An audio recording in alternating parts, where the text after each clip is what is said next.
Alam niyo ba na ito ang itsura ng Antarctica 20 years ago? At ito naman ang itsura niya ngayon. Natuklasan kasi ng mga scientists ang pagiging green nito from the images of satellite. Ang green na ito ay tinatawag na vegetation o mayroong plant life. And mostly, moss or lumot ito na tumutubo ngayon sa North Antarctica.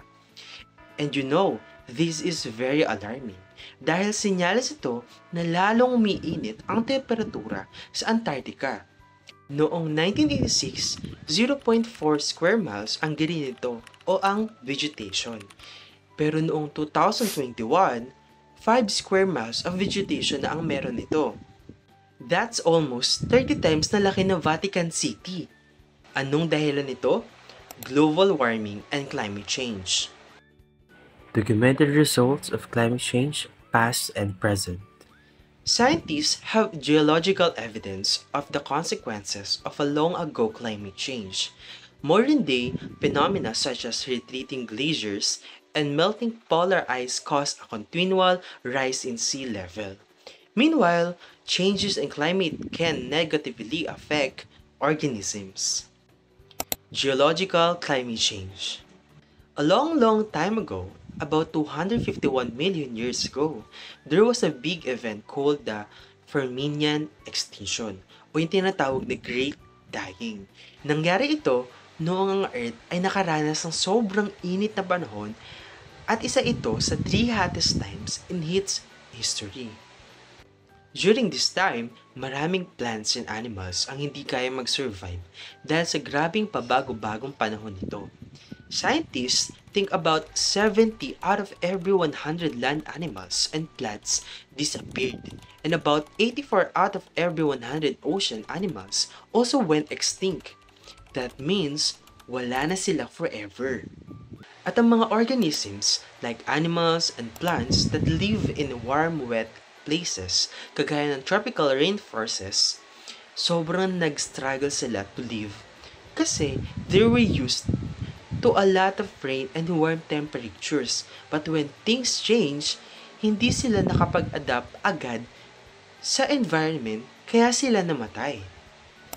Present climate change. A number of global events have occurred that may be attributed to climate change during our lifetimes. Glaciers National Park in Montana is undergoing the retreat of many of its, a phenomenon known as glacier recession. Right now, our planet is going through some big changes called climate change.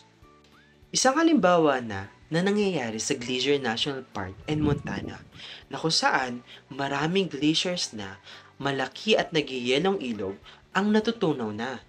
Noong 1850, mayroong 150 glaciers sa park pero noong 2010, meron na lamang 24. One of the most famous ones is called Grinnell Glaciers na matatagpuan sa Mount Gold. And it got a lot smaller, about 40% smaller between 1966 and 2005.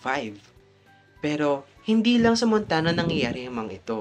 Ang glaciers sa lugar katulad ng Greenland and Antarctica ay nagsisitunaw na rin. Sa Greenland ay tuluyan nang nawawala ang malaking amount of ice every year.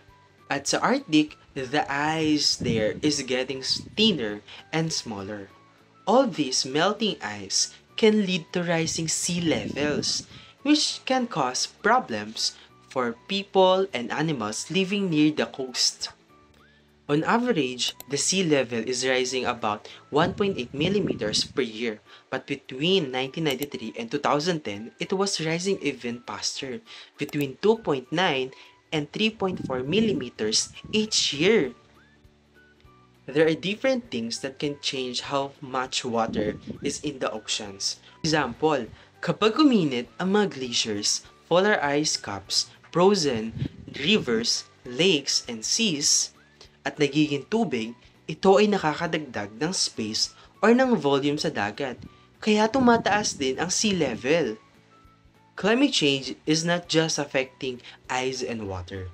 Binabago rin ito kung paano mamuhay ang mga halaman at hayop. When temperature rises and rainfall patterns change, it can really affect where plants and animals can grow and when they do certain things. Ang temperature at precipitation ay may malaking role sa pagdetermine ng geographic distribution at phenology ng plants and animals. Pero ano nga ba ang phenology? Phenology is the study of the effects of climatic conditions on the timing of periodic life cycle events, gaya ng pamumulaklak ng mga flowers at pagmamigrate ng mga hayop.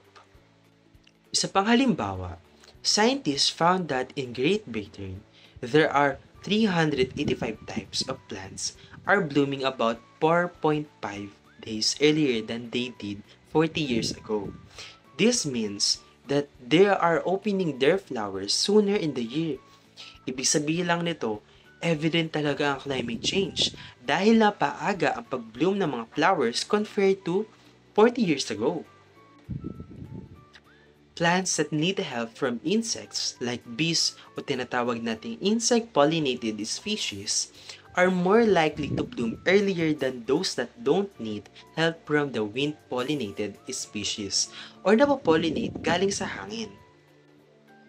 This can cause problems because if the flowers open too early and the insects are not around yet, the plants won't get pollinated. Pollination is really important for plants to make seeds and grow. Kaya, kung hindi tama ang pag-bloom ng flowers at wala pa sa tamang oras ang mga insects to pollinate, isa rin ito sa dahilan kung bakit nasisira ang ecosystem, making it harder for both plants and animals to survive.